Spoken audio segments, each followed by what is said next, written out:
Très heureux de vous retrouver pour une nouvelle édition de Flash sur la MIFA Production et Ondou TV. Mesdames et messieurs, bonsoir et bienvenue.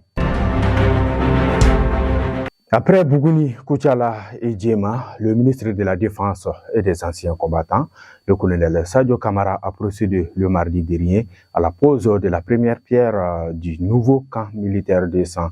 Les autorités civiles, militaires et une grande foule de la commune de San et des villages environnants ont réservé un accueil chaleureux et fraternel au colonel Kamara et sa délégation. Le site de 500 hectares a été réservé pour la construction du nouveau camp. Le chef d'état-major de la 10e région militaire, le colonel Mamadou Kanouté, accompagné d'une forte délégation, s'est rendu le lundi dernier au poste de sécurité de Massina. Il était porteur des messages de soutien d'accompagnement des plus hautes autorités du pays à ces vaillants militaires qui ont vigoureusement riposté à une attaque terroriste qui a visé leur poste dans la nuit du 21 au 22 mai 2023, ayant malheureusement coûté la vie à un femme. Le mardi passé, le Premier ministre Dr Choguel Kokala Maïga, chef du gouvernement, a reçu une délégation de la Fédération des veuves militaires et paramilitaires du Mali, conduite par sa présidente, Mme Keïta Djenaba Keïta. La présidente a affirmé le soutien de la Fédération aux autorités de la transition. Nous sommes avec vous et nous demandons à tous de vous soutenir. Elle a ensuite fait le point des activités de la fédération. Dans le cadre de sa tournée de vulgarisation du projet de la nouvelle constitution, son Excellence Abdoulaye Diop, ministre des Affaires étrangères et de la coopération internationale, a été reçu en audience par son homologue guinéen-équatorien, son Excellence, M.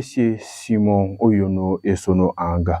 Le ministre Diop a saisi l'occasion pour remercier les autorités guinéennes de leur hospitalité ainsi que de leur solidarité et soutien envers la transition malienne. Il a ensuite abordé des sujets intéressants, notamment la coopération entre les deux pays. Le président de la transition, son Excellence, le colonel Assimi Goïta, chef de l'État, a accordé le mercredi passé une audience à une délégation du Haut Conseil des Maliens de la Côte d'Ivoire. Cette délégation conduite par son président Moulaye Haïdara était venue présenter ses condoléances au président de la transition après le décès de son père en avril dernier et aussi remercier le colonel Assimi pour la libération des 49 soldats ivoiriens. Dans le cadre de la 76e Assemblée mondiale de la santé, la ministre de la Santé et du Développement social, Mme Djeminatou Sangaré, à Genève depuis le 19 mai, a fait une importante communication en lien avec le thème de cette année, à savoir sauver des vies, agir en faveur de la santé pour tous. Pour la circonstance, elle a fait le point de la couverture sanitaire universelle, la réforme du système de santé, l'éradication du tronc-homme et surtout la mise en place d'une plateforme. Une seule santé sur toutes ces politiques. Les choses avancent normalement grâce à l'engagement des plus hautes autorités du Mali et leurs partenaires. En marge des travaux de la réunion préparatoire de la 10e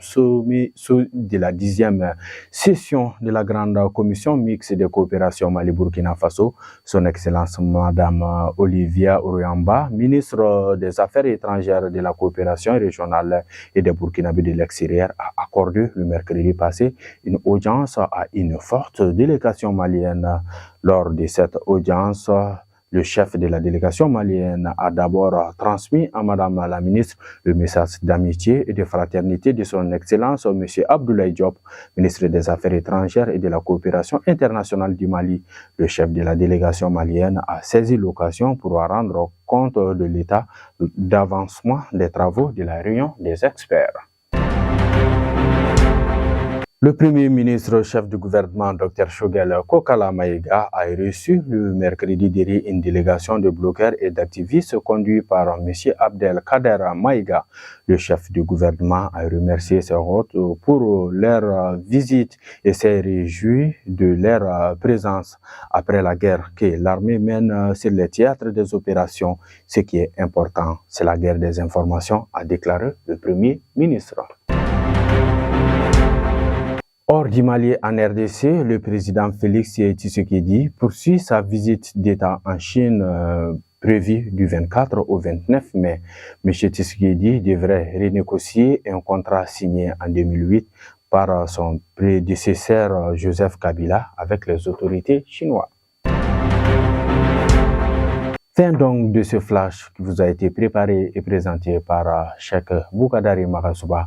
On se donne un rendez-vous la semaine prochaine s'il plaît à Dieu. Qu'Allah bénisse le Mali, qu'Allah protège nos femmes. Au revoir et bon week-end.